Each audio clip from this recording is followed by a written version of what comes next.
Y en este segmento de Córdoba en Foco lo que vamos a hacer es ocuparnos de otra gran pasión argentina que es la economía. Pero como no vamos a hacerlo solo nosotros, buscamos a alguien que sepa y convocamos a Luciana Flores, licenciada en Administración de Empresas y periodista que justamente lleva de esos temas económicos y los va a traer aquí al programa. Luciana, bienvenida. Muchísimas gracias, Miguel. Un gusto estar acá con ustedes y también un honor presentar acá a Osvaldo Giordano, que nos acompaña en este primer programa de Córdoba en Foco. Bienvenido, Osvaldo. Gracias. Hola, Osvaldo. Osvaldo es licenciado en Economía, es actualmente presidente del Instituto IDERAL, de la Fundación Mediterránea, una de las instituciones más prestigiosas que tiene hoy el país en investigación económica y también social, y también en aportes a las soluciones tan necesarias y estructurales que este país necesita. Bueno, Osvaldo también ocupó importantes cargos en la función pública, fue ministro de Finanzas de la provincia, fue presidente de la Caja de Jubilaciones también de la provincia y ocupó el cargo de director ejecutivo del ANSES. Sí, es una referencia provincial. Un lujo. Nacional, es un lujazo tenerlo aquí, Osvaldo. Un lujo tenerlo acá, así que bueno. Por elegirme para el debut. Para la inauguración. Vamos a arrancar fuerte además, ¿no? Vamos a arrancar fuerte. En realidad vamos a tratar temas estructurales de este país, que bueno, vos sos un gran conocedor y tenés mucha experiencia en estos temas, así queremos aprovechar tu presencia acá. Gracias. El primer tema del que queremos hablar es el tema de la reforma previsional, un tema tan recurrente en la historia de nuestro país, una serie de déficits y desequilibrios que se han ido profundizando en el sistema previsional y frente a lo cual no hemos sido capaces como país de encontrarle una salida de fondo, ¿no? Una salida estructural a este tema. Si te parece bien, primero vamos a escuchar un pequeño extracto de una charla del presidente Milei en una conferencia de empresarios, en donde hace referencia a este tema y después te hago dos preguntas. Perfecto. A vemos. Otro área es la salud, porque ustedes sí los pueden alimentar, pero si la gente se enferma, tampoco puede estudiar. Entonces, hay que asegurar el capital humano de primera generación. Obviamente que la otra parte tiene que ver con lo que es la educación y la recapacitación. La educación para los que ingresan al sistema educativo y la recapacitación son para los que aquellos que se quedaron afuera del sistema y tienen la voluntad de volver. Y ese área está ligado con el trabajo. Y ahí, digamos, ingresa toda la cuestión de la flexibilización laboral. Hay una parte en el decreto 7023. Seguimos avanzando en hacer reformas en el mercado de trabajo para dar más flexibilización y lograr que ese 40% que esté en el plano informal pase al plano formal, y una vez que el mercado laboral tiene el formato que corresponde, recién ahí se puede empezar a pensar la solución del problema previsional. Lo demás es demagogia. Bueno, Osvaldo, te quiero hacer dos preguntas. Primero, ¿qué opinás con respecto a esto que plantea el presidente, ¿no? De que es necesario llevar a la economía formal todo el mercado informal laboral para después empezar a hablar de una posible reforma laboral? Esa es la primera pregunta. Y la segunda pregunta que te quiero hacer es si crees que un sistema creado a fines del siglo XIX, como es el sistema solidario, puede ser capaz de adaptarse a las necesidades de las sociedades del futuro, con todos los cambios y las transformaciones que hay, tanto en el ámbito demográfico como en el mercado laboral, ¿no? Mira, sobre lo primero, es obvio que más gente aportando es mejor para el sistema previsional. Es decir, que sería muy bueno que en lugar de tener estos niveles altísimos de informalidad o de inactividad, mucha gente en edad activa que no trabaja, si toda esa gente se incorporara sería más fácil resolver el tema previsional. Pero supeditar, digamos, a resolver eso para resolver el problema previsional me parece una exageración, porque va a llevar mucho tiempo darle empleo a toda esta gente, por algo no está empleada o por algo está empleada de manera informal, y mientras tanto tenemos el problema previsional cada vez más grave. Entonces, yo digo que es un trabajo simultáneo, porque además, digamos, muchos de los problemas previsionales son propiamente previsionales. Es decir, los regímenes de privilegio no los va a resolver que el mercado de trabajo funcione bien. Es decir, son una injusticia, una inequidad, una inequidad irritante, y aún cuando tuviéramos la plata, no es justo, digamos, que se use así. Y así puede haber varios ejemplos de que hay temas previsionales que hay que resolver independientemente de ir resolviendo el tema laboral, que sin duda hay que hacerlo. En relación a si el sistema de reparto, tal como se concibió al comienzo del siglo pasado, que fue cuando arrancó en la Argentina, es decir, Argentina tiene más de 100 años, en lo filosófico sí, funciona en muchos países, sí, obviamente con adaptaciones. Pensemos que al principio del siglo pasado las edades eran más o menos las mismas que ahora de retiro, pero la expectativa de vida era 40 y pico de años, es decir, la gente que llegaba a cumplir la edad era muy poca y la poca que cumplía vivía poco. Entonces, obviamente que lo previsional tiene que ir siguiendo la dinámica demográfica y en general de la sociedad. Por ejemplo, el sistema previsional no solo está pensado para esa demografía, sino también para una bajísima participación de la mujer. Ahora la mujer tiene una participación mucho más alta, entonces es lógico adaptar eso. No estábamos discutiendo el tema de sexo y ahora el sexo de las personas es algo bastante debatible. Bueno, tenemos que ir adaptando las reglas previsionales a la realidad. Con una buena adaptación, no digo que sea fácil, en el mundo es complejo, pero podríamos estar mucho mejor de lo que estamos. En relación a la provincia de Córdoba, el tema de la caja fue un tema siempre en mucha discusión, incluso entre una mirada que había desde Córdoba y otra mirada que había desde la nación. Hoy, en comparación con el resto del país, ¿cómo está la caja en relación a lo que se le venía exigiendo? Armonicen, pónganse más a tono con lo que pasa con el resto del país. ¿Cómo la ve a Córdoba?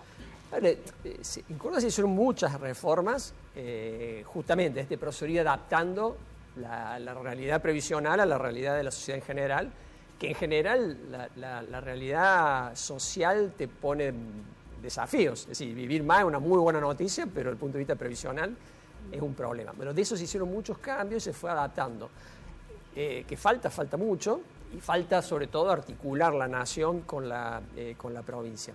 Me parece que la conclusión es que este es un problema muy serio para lo nacional. La previsión social es el principal problema fiscal que tiene la nación, pero también es muy serio para las provincias. Córdoba y el resto de las provincias, sobre todo las grandes que tienen sus sistemas, es probablemente el principal problema fiscal.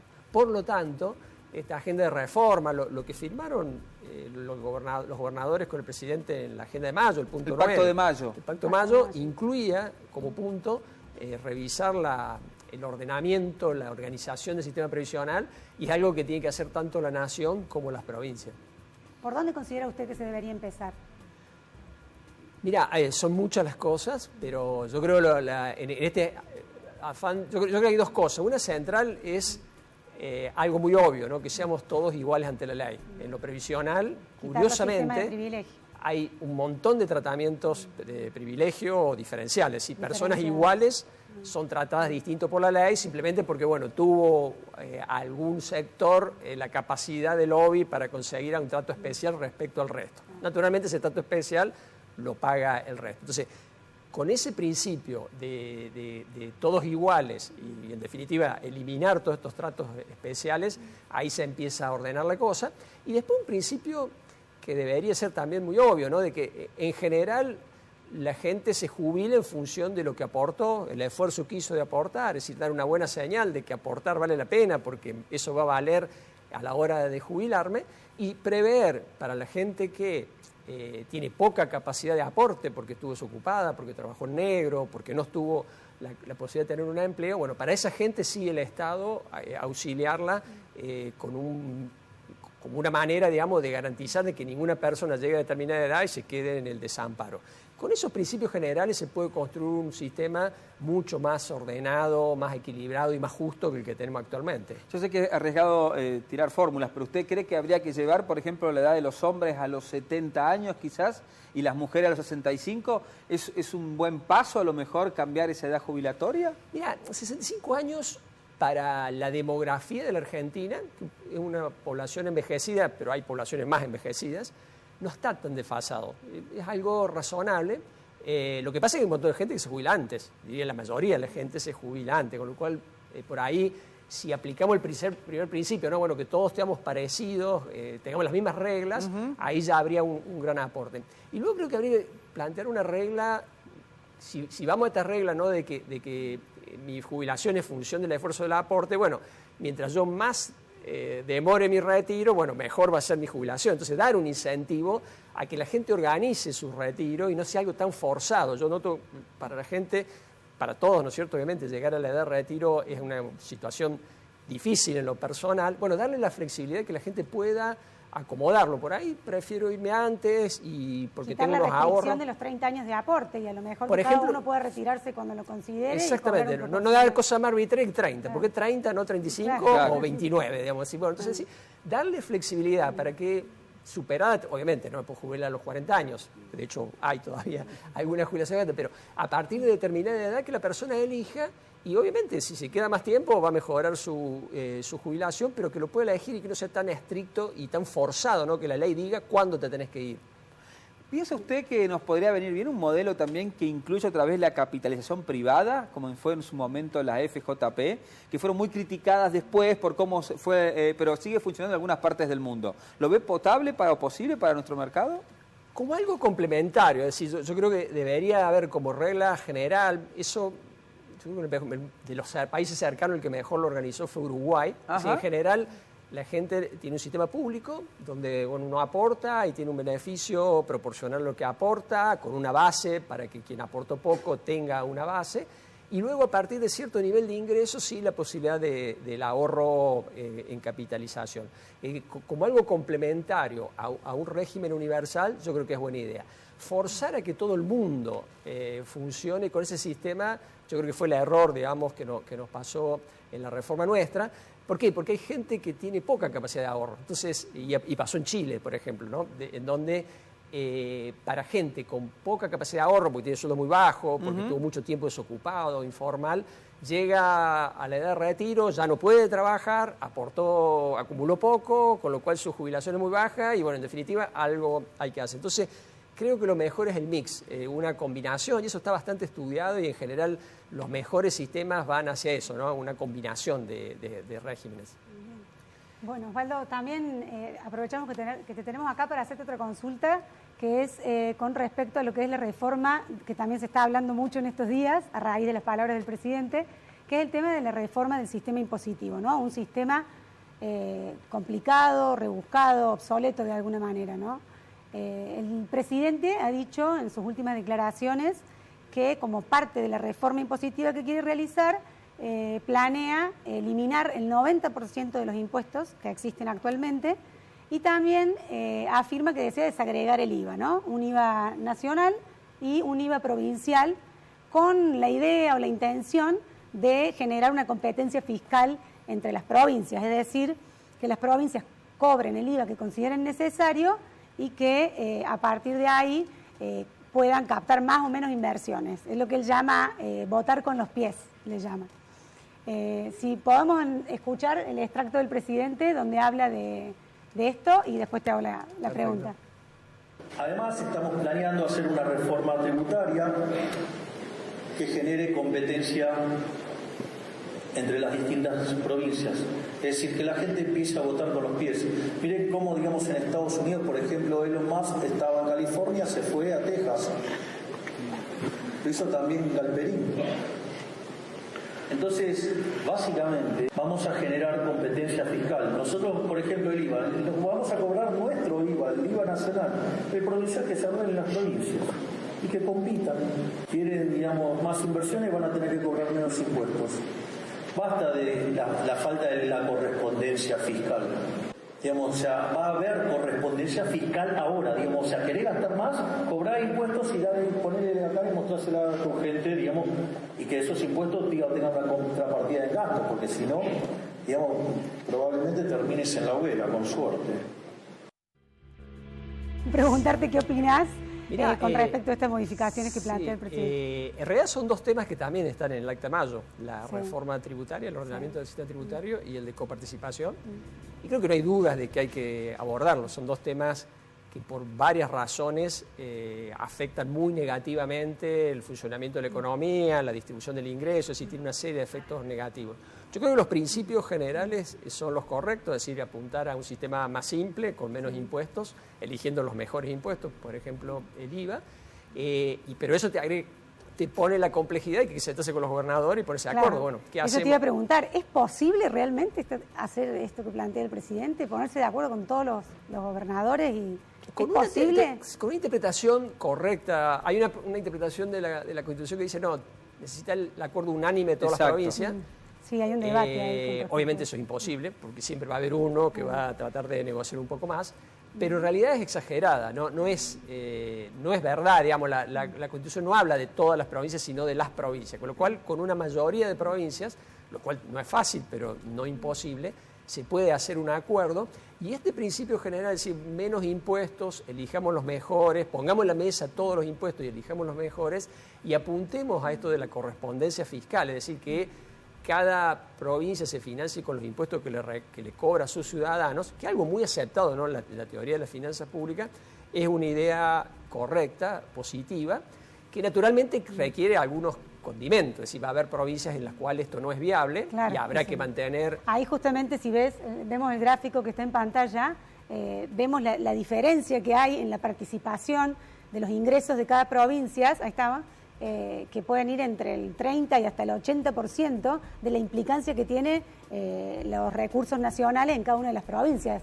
Al ser tan dispar, digamos, esta participación en los ingresos es lo que por ahí hace dudar con respecto a la posibilidad de ponernos de acuerdo, ¿no? Claro.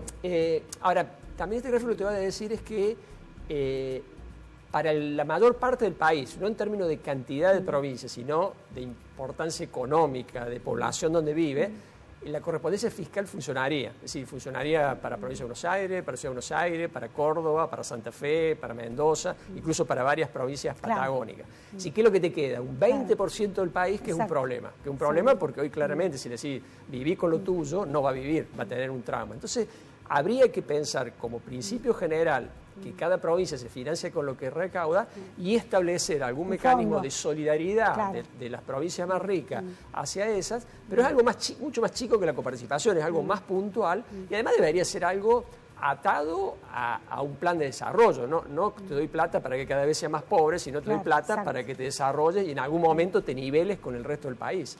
¿Crees que puede ser viable en el mediano plazo, incluso hasta en el largo plazo, la cuestión de gobernar? Como ahora está Caputo diciéndole a los municipios, a las provincias, ustedes hagan el ajuste, porque nosotros no les mandamos ya los fondos. Incluso estamos viendo que empieza a crecer la conflictividad social en algunos sectores. Esta semana tenemos protestas del CEP, protestas del SUOEN, y empieza a aparecer en los sectores también privados. ¿Crees que es viable o tiene futuro conducir de esa manera? Porque uno ve también que de cierta manera se le transfiere el problema, pero no ninguna solución.